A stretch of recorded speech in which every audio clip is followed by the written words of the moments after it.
From MTN News, this is Montana This Morning. Good Friday morning. It's 5 o'clock. Welcome to Montana This Morning. I'm Victoria Hill. Thank you so much for starting your day with us. Our top story on this day after Thanksgiving, Black Friday is shifting online even more this year as the pandemic keeps many shoppers home and big box stores change their strategies. CBS's Naomi Ruckham gives us a look at how the holiday shopping season will look different starting today. The countdown to Christmas is on. Black Friday remains the unofficial kickoff to the holiday shopping season. And while some shoppers can't resist the traditional post-Thanksgiving stakeout, experts predict much of that shopping will go virtual. One of the things we're seeing this season is, due to the pandemic, a lot of people are shifting their shopping online for the first time. Despite the financial woes brought on by an international pandemic, the National Retail Federation is expecting total holiday sales to increase between 3.6 and 5.2%. Online shopping giants like Amazon are seeing their biggest season yet, and all those deals will last longer this year. What's different about this Black Friday is not only that more and more people are going to be shopping online, but we're going to see a merging of Black Friday and Cyber Monday. So which deals are best sought on Black Friday? Black Friday is going to be your best day to get deals on categories like TVs and appliances. But if you're in the market for toys or computers, you'll want to wait till the weekend following Thanksgiving. If you are heading out for Black Friday, expect lines, not only because diehard shoppers still love the tradition, but also due to capacity limits under the pandemic. We did a Black Friday before, how there's lots of people. This was the only store that was doing in person, like waiting in line. With the pandemic, everything is different, right? We're just trying to navigate our way through it. With shoppers eager to spend on family members they haven't seen in months, deal hunters will want a head start. The good news is that the deals are going to last all weekend long. The bad news is that items might not last all weekend long. Proof that even in a pandemic, holiday shopping carries on. Naomi Ruckham, CBS News, New York. And ahead of Christmas, the experts predict you'll find the deepest discounts on electronics. If you're patient enough to wait until after the holiday, you'll find the best deals on tools and home improvement items. And if you're wondering where the term Black Friday comes from, well, it has some mixed origin stories. But researchers have come up with a timeline of how it got its shopping frenzy meaning. They say in the 1950s, Philadelphia police used the term to describe the chaos of the day in between Thanksgiving and the Army-Navy football game on Saturday. Shoppers and tourists would flood the city on Friday. The term eventually caught on to the rest of the city, but wasn't used nationally until the late 80s. And that's when researchers say retailers put their own spin on what Black Friday meant. They said it came from a crash on Wall Street in September of 1869. When retailers started making a profit again, numbers returned from red to black, and it happened on a Friday, and it was deemed Black Friday. I always wondered where that came from. That's interesting. But which story do you believe? I don't know. I kind of like that football one that people were that crazy let's over go the with that Army-Navy one. game. Yeah, let's go with that one. All right, which forecast are we going to go with, Ed? Yours, right? Yeah, Yours. Well, that's the only one we got so far this morning, sitting at a mile 33, but look at the wind gusts already over 30 miles an hour. Wind will be in the mix off and on throughout the day. As we take a look regionally, temperatures are anywhere from the teens around Butte and Bozeman this morning, a lot of 30s through the midsection of the state, and even from Missoula northward, some 30s, and then 20s across the eastern plains. 19 for you in Sheridan on the chilly side, Worland at 13, but 23 this morning in Cody, and for you in Livingston with some of the wind, it's 30, and then Miles City at 26 right now. But some of those wind gusts, check out right now, Livingston 43, 67 mile per hour wind gusts when I looked around Big Timber here a couple of minutes ago, and then strong winds over 40 miles an hour down the Rocky Mountain front from Great Falls up towards Cut Bank.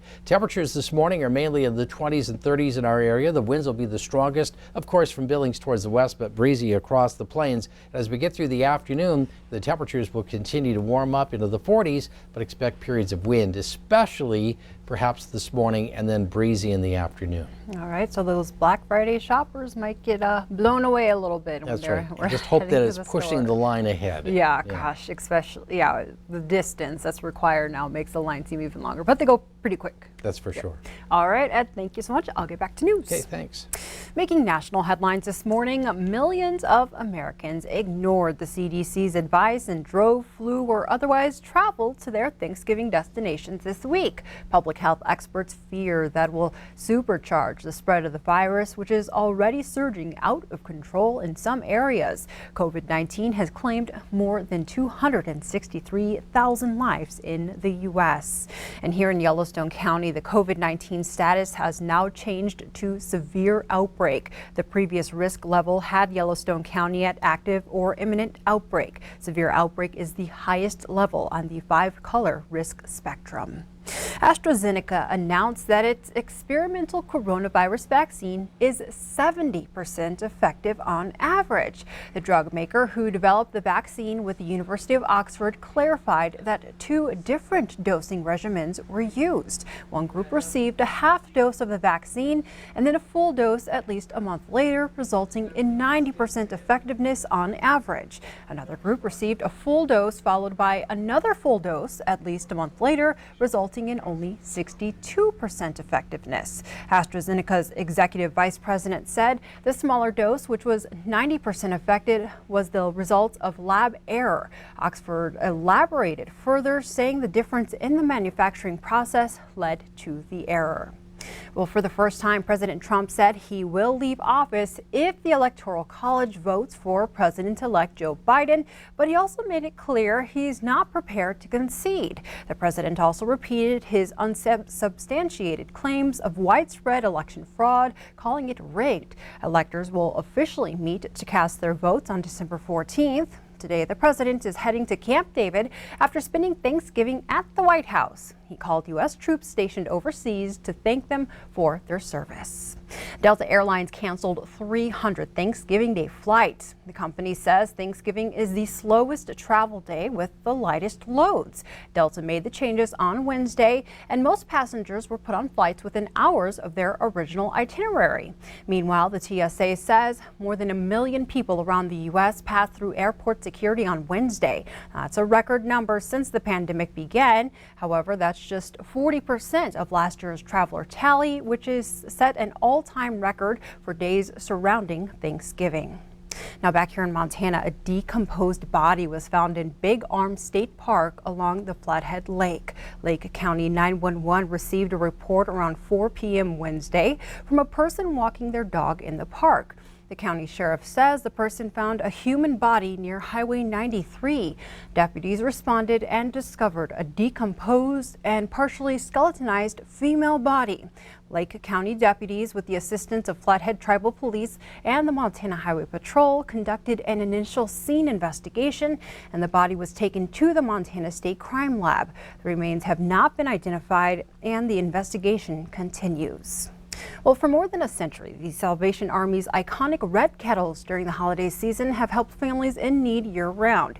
Now, the annual bell-ringing campaign is facing new challenges with the pandemic. CBS's Elise Preston explains how the organization is updating its fundraising to help millions of Americans. A sound of holiday cheer and normalcy in a year that is anything but. It's such a difficult year for so many people. What do you tell people to give them hope? The message that I would want everyone in need to know this year is that they are loved and they are cared for. This year, the Salvation Army is helping care for millions more. Commissioner Kenneth Hodder says need for their services has jumped 155% nationwide. That includes the Nunez family in New York. It's very tough. Sarah Gonzalez Nunez contracted the coronavirus in the spring and later lost her job. I could barely breathe, where I had so much medication. You can't say good morning except through a door, and it's sad. The family of longtime volunteers is now leaning on the Salvation Army for support as the organization faces a challenging holiday season for its Red Kettle campaign. There are fewer locations for the kettle because there's less foot traffic, the coin shortage, some of the local shutdowns as a result of the pandemic will all combine to reduce the amount that we receive from the Red Kettle by about $60 million across the country. This year, the Salvation Army is making it easier on donors with Kettle Pay. You can either tap your phone or scan the QR code to make a digital donation. Kettles are rolling out everywhere this week. Some cities started weeks ago, and they still accept cash and coins. A penny to $100 goes a long way. Generosity this family has experienced firsthand. Elise Preston, CBS News, New York. The Nunez family plans to resume their volunteer activities once the threat of COVID-19 has passed. If you were a first-time turkey cook yesterday, well, you got past the hard part, but you also need to be safe about how long you're keeping the leftovers. Turkey doesn't stay good in the fridge for very long after you cook it.